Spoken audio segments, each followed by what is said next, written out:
Riley, how was camp? Hello, everyone, and welcome to Us Movie Review. For once, I am not late to something coming out, but this movie was timed pretty perfectly for me to see it and make a blog post about it in the same week. Honestly, my experience with this franchise repeated itself again here. Back when the first Inside Out came out, I was mildly interested but not sure how I entirely felt about it. Eventually, though, I watched a few old trailers of the movie and became interested. So I got the movie's DVD and realized it was far better than my expectations set out. When the second Inside Out's trailer released, I was on the fence about whether or not to see it. It seemed almost a bit cringe-filled with the puberty jokes and whatnot. But then, I realized that Pixar's marketing barely reflects the true quality of their movies, and this movie could have the potential to have a real emotional core with their audience. But just in case, I waited until the initial reviews came out. When almost everyone agreed on it being really good, I immediately planned to go see the movie in theaters.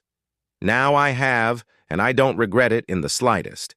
Even though I knew Inside Out 2 might have some clever themes in place, this really surprised me nonetheless.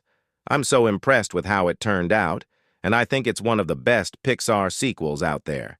There was next to no bad moments, and everything wrapped up really neatly.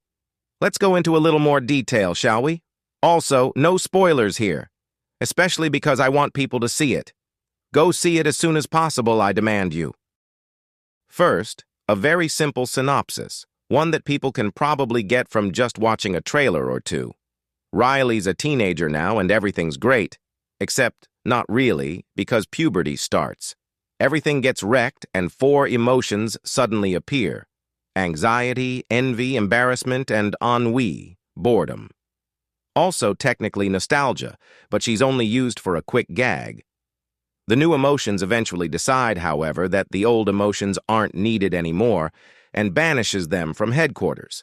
So, the old emotions have to get back before the new emotions change Riley forever. Now that we've got that settled, let's talk a bit about the parts of the story I liked, without going into spoilers. The base concept of this movie really seems like it's similar to the first movie.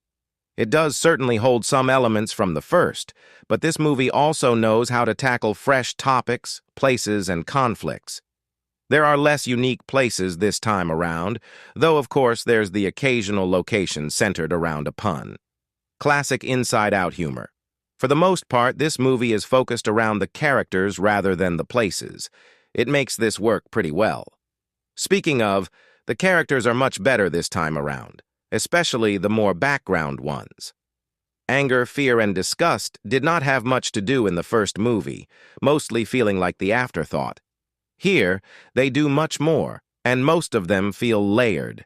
Joy and sadness are as good as ever, joy even feeling more developed and grown here, just as a main character in a sequel should be. Most of the new emotions are pretty good too, filling their own role in the movie.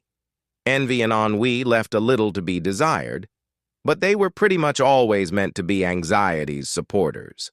None of them feel too annoying either. With such an ensemble cast, this movie feels like it would be crowded or pushes characters to the side, but it's really good at the focus balancing act. Wow, those guys are jerks. Wow, those guys are jerks.